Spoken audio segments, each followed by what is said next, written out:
Assalamualaikum warahmatullahi wabarakatuh. Apa kabar Anda pemirsa Garuda TV? Senang sekali hari ini saya Eli yang kembali menyapa Anda untuk podcast spesial kita bersama dengan DPRD Provinsi Jawa Timur. Dan memang Jawa Timur sebagai lumbung pangan begitu ya. Tentunya ini menjadi sebuah tantangan tersendiri.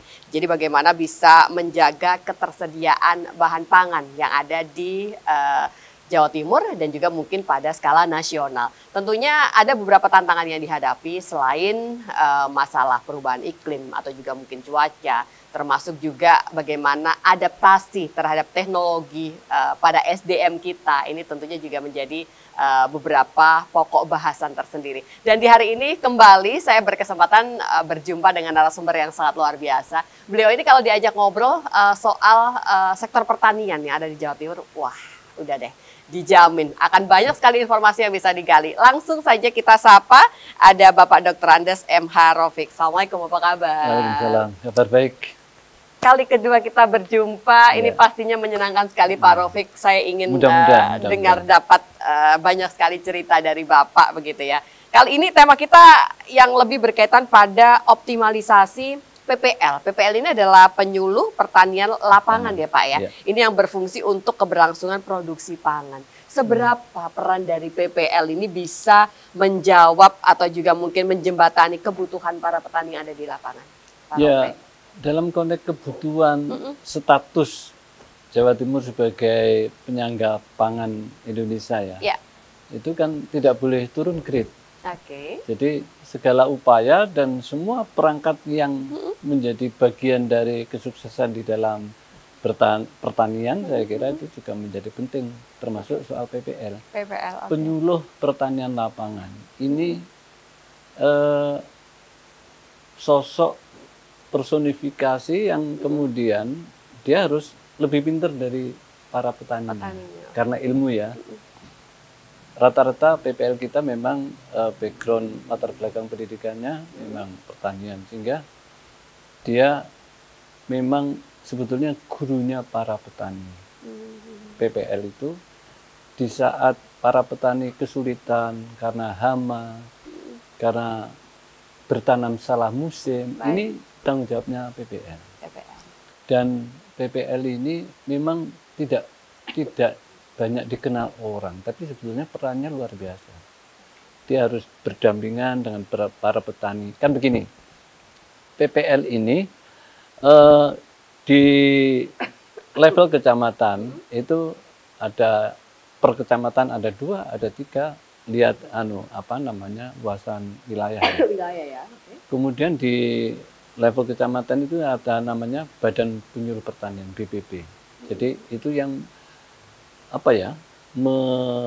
mengkoordinir para PPL kalau memang ada problem-problem pertanian, terutama di soal hama, soal perubahan musim ekstrim. Ini mereka harus melakukan koordinasi dan sinkronisasi, berdiskusi, kemudian mencari solusinya apa.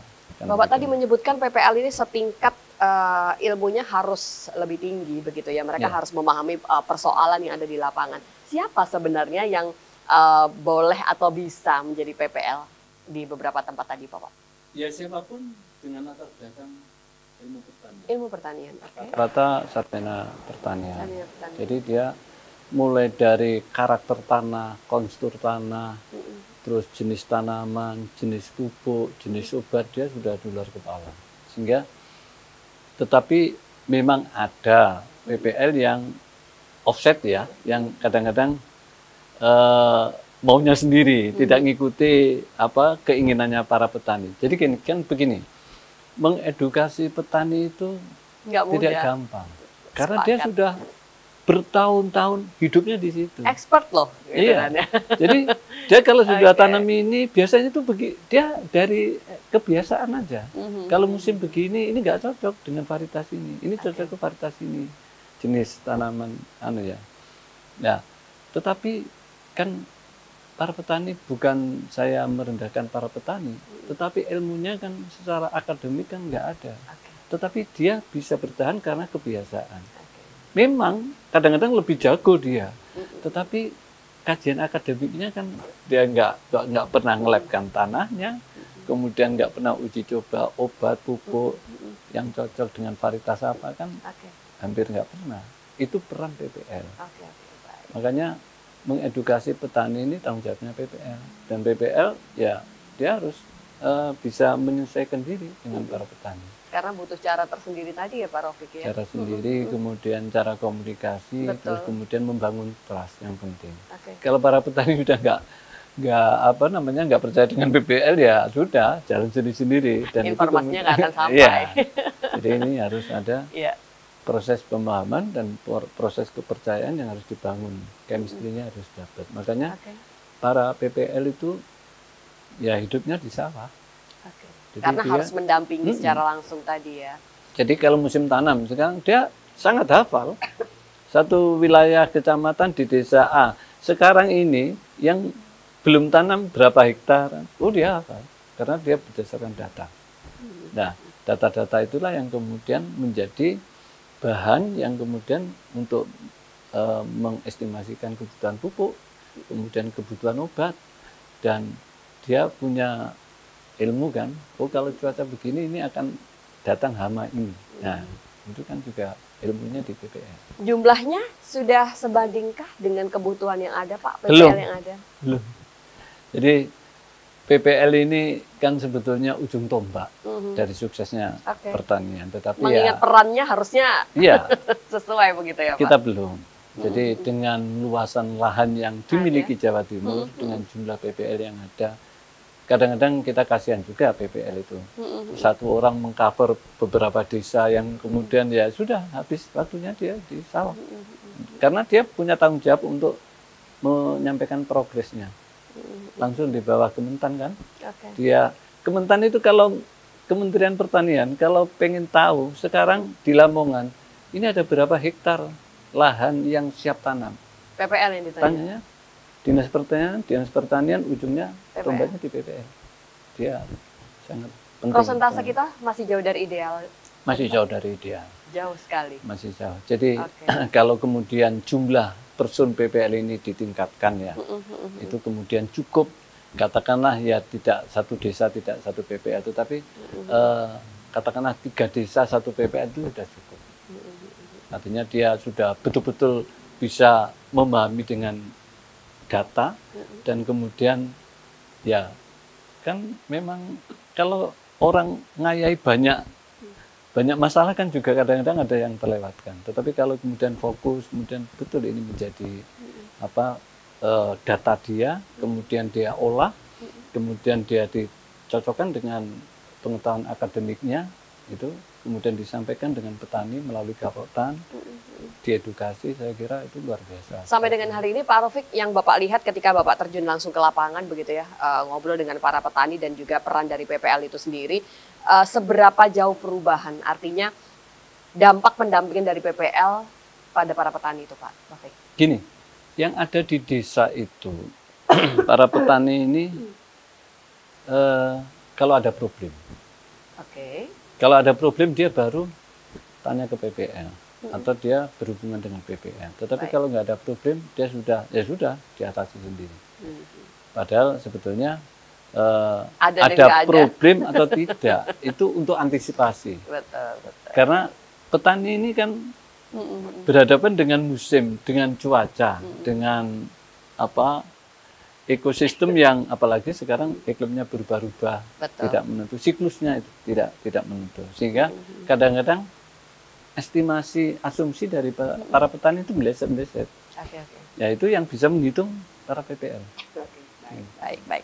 Ini benar kalau tadi ada beberapa catatan yang muncul Bapak. Sebenarnya petani pun tuh sebenarnya juga berharap kalau PPL tuh lebih bisa sering turun ke lapangan. Itu sebenarnya juga menjadi suara para petani ya. Jadi mereka itu diharapkan para PPL ini bisa mendampingi tidak hanya ketika ada problem saja, tapi juga memang benar-benar terjun langsung memberikan informasi, begitu Pak Raufik? Iya.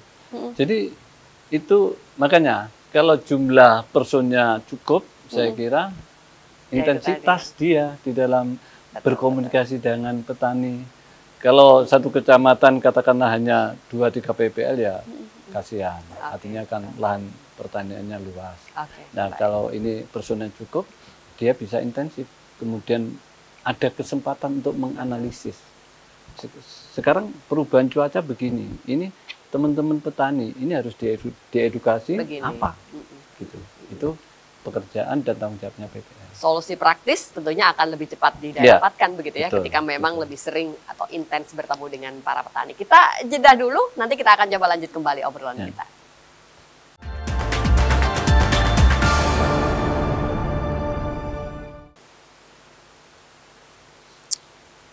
Memang obrolan kita hari ini itu adalah obrolan santai begitu ya Pak Rafiq ya. Karena memang yang dibahas itu adalah problem-problem yang bersentuhan langsung dengan kita. Jadi kalau saya membayangkan teman-teman PPL yang ada di lapangan ini pastinya mendengarkan cerita, keluh kesah begitu kan. Termasuk juga nantinya PPL akan menawarkan ini loh solusi konkret yang harusnya dilakukan. Cuman ya itu Pak Rafiq, kadang yang ada di lapangan itu kita juga melihat adanya mungkin peran-peran dari PPL ini yang masih belum optimal. Nah, ini seperti apa? Langkah seperti apa yang harusnya sudah mulai kita pikirkan, Bapak? Lagi-lagi, saya ini bukan katanya. Kalian udah ketemu langsung, ngobrol langsung begitu ya? Jadi, di dapil saya ngumpulkan PPL se-Kabupaten Gresik di satu hari itu, kemudian di hari yang lain dengan PPL se-Kabupaten Lamongan. Karena ini tanggung jawab saya ya, secara moral politik. Apalagi ini program prioritasnya Pak Prabowo.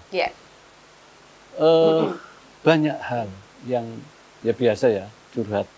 Orang kalau dikumpulkan, kalau suruh menyampaikan masalah, pasti yang disampaikan honor. Wadulnya itu banyak gitu ya Pak ya, kalau kata orang Jawa Timur. Kemudian ada lagi yang memang salah satu jumlah. Jumlah itu kurang cukup. Ini ke depan ini PPL kan akan ditarik oleh Kementerian Pertanian menjadi aparaturnya pusat. Untuk apa? Biar mudah mengkonsolidasi dan mengkoordinasikan. Dia tetap bekerja di sawah, menemani para petani, dan kemudian dia memberikan advies kepada para petani soal-soal yang memang menjadi problematika dia. Nah, saya menyampaikan juga, mendorong bahwa dimudahkan PPL ini. Kalau honor ya sesuai dengan ya. Jadi PPL itu kan macam-macam statusnya. Ada yang ASN, pegawai negeri, ada yang P3K. Ya, P3K sebenarnya dengan pegawai negeri kan sama, cuma nggak dapat pensiun kan gitu. Haknya sama. Ya, tetapi jumlah ini masih kurang. Dan ini akan ditarik di pusat, dan sudah saya sampaikan kepada Kementan bahwa jumlah PPL harus ditambah. Banyak teman-teman kita yang lulusan pertanian kan jago-jago. Dan dia update kan, apalagi era sekarang kan gampang sekali mencari. Nah, satu itu. Kemudian yang kedua, rata-rata overload di dalam dia bekerja karena kekurangan itu tadi. Jadi jangkauan wilayahnya terlalu besar begitu. Di samping jangkauannya juga jam kerjanya. Jadi keluh kesahnya dia overtime lah, artinya dia bekerja di luar tanggung jawab dia kan, dan nggak ada apa-apanya kan juga kasihan. Artinya ya ini harus menjadi pemikiran dari Pak Menteri Pertanian ya. Betul. Dan ini saya kira akan didengar lah. Dan ini sudah dikonsolidasi. Nah, kalau kemudian PPL ini menjadi aparaturnya pusat, langsung semua instruksi, semua urusan itu di satu pintu di Kementan, yang kemudian dia tetap bekerja di sawah, itu memudahkan untuk mengkonsolidasi. Sekarang menentukan capaian panen misalnya, atau intensifikasinya ditambah apa. Karena dia menjadi aparaturnya pusat, dia tetap main data dengan data. Lahan yang kurang bagus ada sekian hektar di kawasan ini. Ini solusinya apa? Lahan yang sudah bagus tetap harus dijaga kebagusannya, kebaikannya ini, kualitasnya itu dengan cara apa? Itu kan menjadi peran-peran PPL yang mau tidak mau ya harus diakomodir oleh pemerintah pusat yang ini semata-mata untuk swasembada pangan. Keterbatasan jumlah PPL itu lebih karena kita, artinya untuk merekrut SDM yang sesuai itu masih sangat minim, atau lebih pada keterbatasan anggaran, Bapak? Kita itu kan, mohon maaf ya, saya tidak membandingkan dengan negara-negara lain. Okay. Kita ini negara hebat, tetapi sektor pertanian ini kan tidak kurang menjadi perhatian, menjadi fokus yang utama. Ini dengan Pak Prabowo mengambil kebijakan seperti itu, kemudian kan semuanya bangkit. Oh iya, kita memang bisa. Jadi petani itu kemudian kita istilahnya, kita lecut dengan fakta, dengan harga gabah seperti itu aja sudah dia luar biasa. Apalagi nanti perhatiannya lebih. Ya, gitu. Makanya PPL ini salah satu instrumentalian di dalam swasembada pangan ini harus juga menjadi perhatian.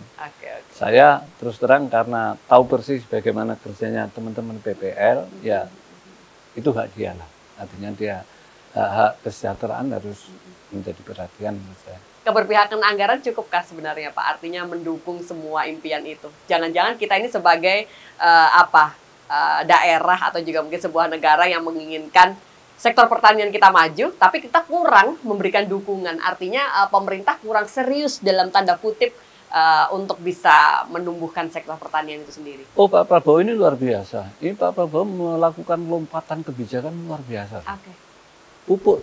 Pupuk itu dulu dari kebutuhan real se-Indonesia ya. Itu kan begini, pupuk itu dihitung dari bawah. Dari Gapoktan, kemudian naik di level kecamatan, naik di kabupaten, diakumulasi di provinsi, kemudian diberikan ke Kementan.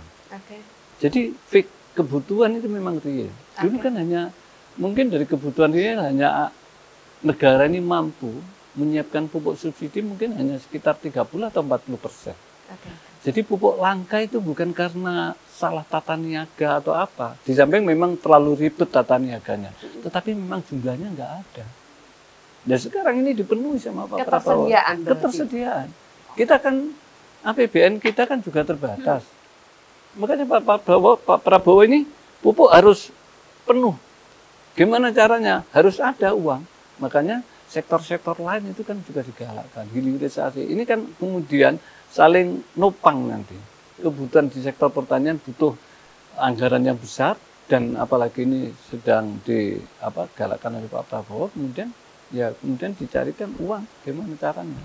Gebrakan lain Pak yang mungkin ini bisa menjadi semangat bagi mereka yang berkecimpung di sektor pertanian selain lompatan yang signifikan tadi pupuk, selain itu apa lagi? Gebrakan-gebrakan yang dilakukan oleh Pak Presiden? Air. Pengairan maksudnya? Pengairan. Jadi kebutuhan air ini harus cepat ada solusinya. Kita kasihan teman-teman yang hanya panen 1 tahun sekali kan kasihan. Artinya lahan yang ada itu kemudian tidak dikelola, tidak ditanami dengan baik. Ya walaupun bisa ditanami jagung tetapi hasilnya kan kurang maksimal. Nah, itu air. Dan yang terkait dengan SDM ya kita merevitalisasi PPL.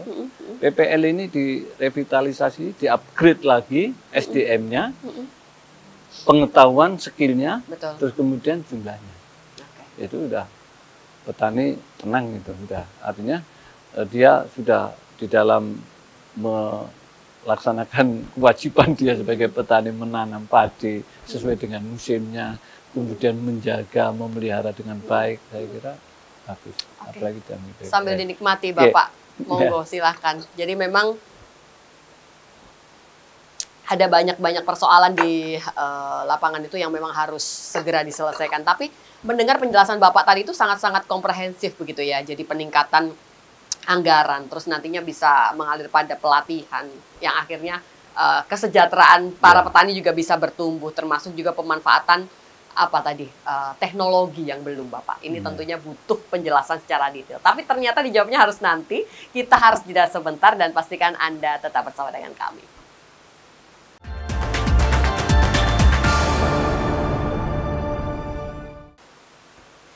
Bagaimana dari pembahasan yang sudah saling berkaitan tadi, tentunya kita sudah mulai sedikit mendapatkan benang merahnya begitu ya. Karena memang apa yang kita perbincangkan di hari ini tentunya tidak jauh-jauh bagaimana kita bisa lebih meningkatkan begitu kan. Kalau tadi disampaikan oleh Pak Raufik, ya jumlahnya dulu ditambah. Tapi dengan jumlah PPL yang ditambah itu artinya memang what next-nya akan seperti apa begitu kan. Mereka butuh pelatihan, mereka butuh dibekali banyak sekali pengetahuan baru, termasuk juga pemanfaatan teknologi Pak Raufik. Ini yang sebelum kita break tadi sempat kita bahas sedikit begitu ya. Bagaimana harusnya para petani ini bisa lebih optimal memanfaatkan teknologi yang ada. Dan itu mungkin bisa kita awali dari para PPL dulu begitu Pak Raufik. Saya kira gini, samalah dengan ASN yang lainnya, siklus pergantian itu sama. Dan hari ini kalau kita bicara teknologi dalam konteks pertanian ada dua. Satu pemanfaatan iptek ya, termasuk IT di dalamnya, dan teknologi secara fisik, secara mekanik yang itu berupa mesin, bisa dalam bentuk macam-macam yang itu juga harus dikuasai. Begini, contoh misalnya, lahan sawah yang luas itu tidak cocok kalau panen dengan kombi kecil. Terlalu lama dan terlalu boros. Makanya kombinya harus, tipenya, serinya harus ini. Nah, itu kan juga pengetahuan. Itu ya yang begitu-begitulah contoh.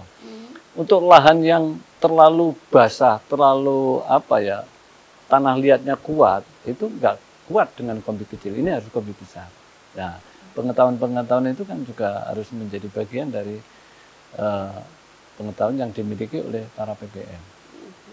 Jadi sekarang kebutuhan apa saja kan bisa kita lihat di teknologi informasi.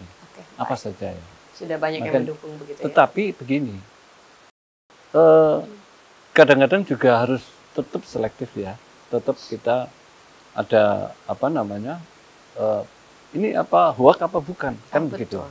Karena selektif dan juga menyaring informasi dulu. Karena banyak tipuan-tipuan yang seolah-olah itu benar dan faktual, padahal itu tipuan. Nah, ini juga pengetahuan-pengetahuan yang mungkin yang saya katakan tadi bagian dari perlunya upgrading di teman-teman PPL. Betul.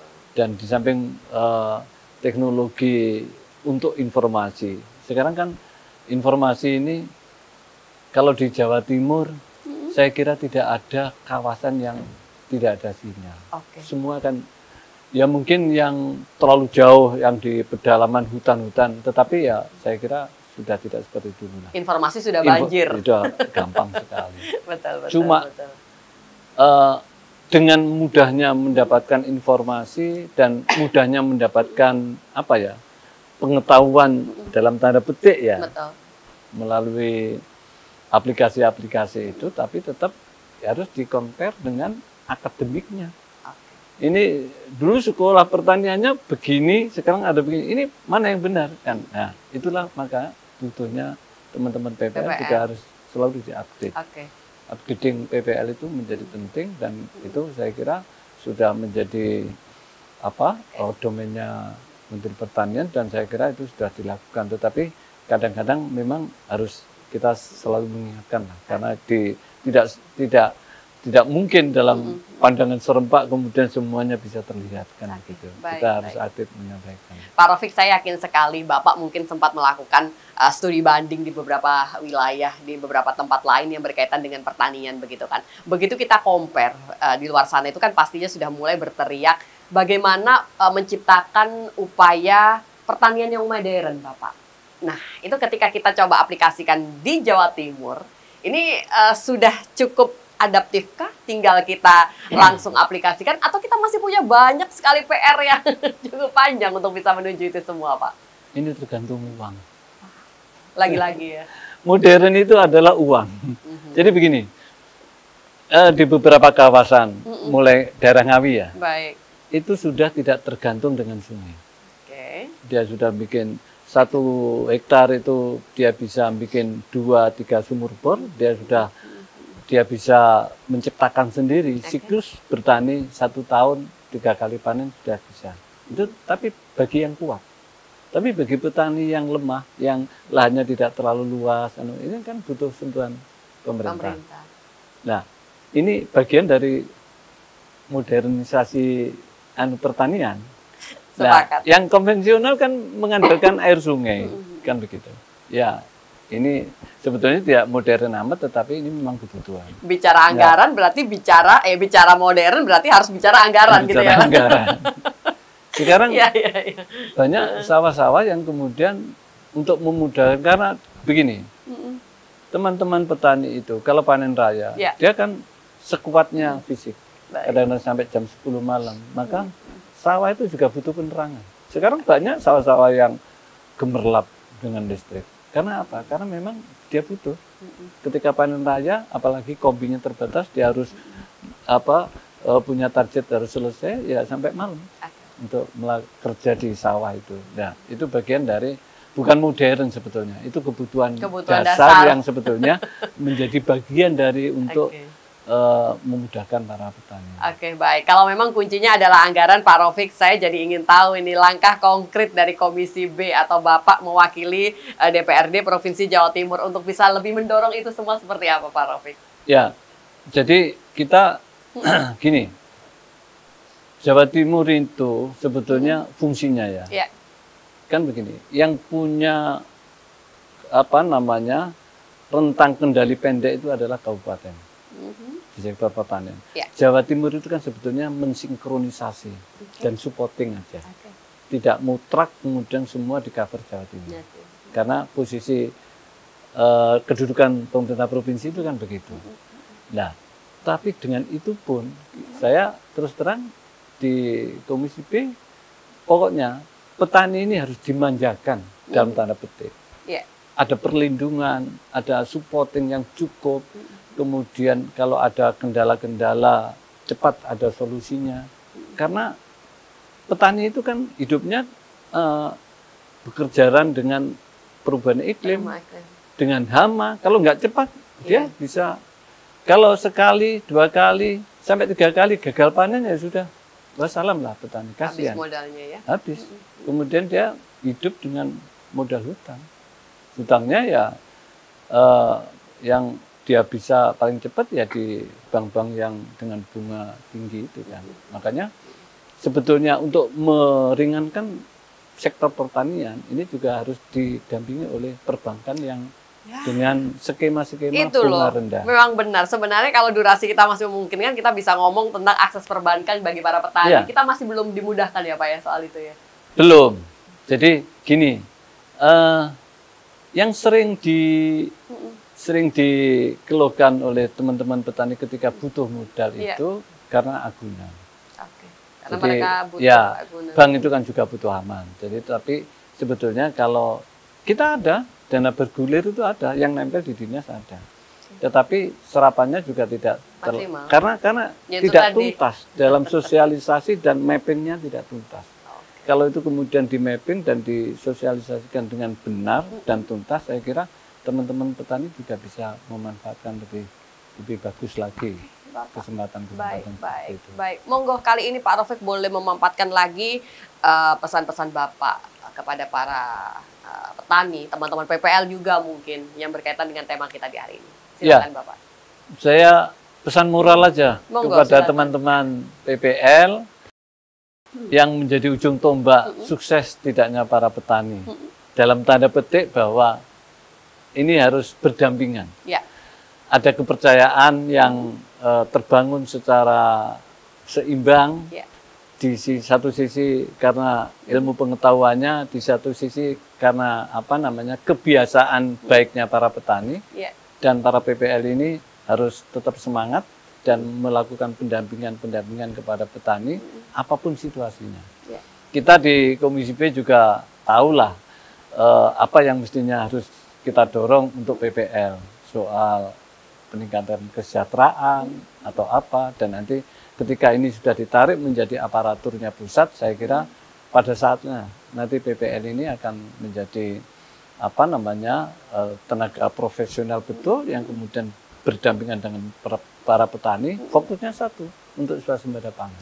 Insya Allah kita menuju itu semua dengan langkah yang pasti dan juga nyata. Semangat selalu Pak Raufik untuk terus mendampingi dan tentunya juga mendukung begitu ya dengan banyaknya regulasi-regulasi yang tentunya bisa memuluskan jalan kita menuju swasembada tadi. Terima kasih untuk kebersamaan kita di hari ini. Insya Allah apa yang kita perbincangkan di hari ini pemirsa dalam podcast yang dipersembahkan oleh DPRD Provinsi Jawa Timur ini bisa memberikan manfaat untuk kita bersama. Saya Eli, pamit undur diri. Wassalamualaikum warahmatullahi wabarakatuh. Waalaikumsalam warahmatullahi wabarakatuh.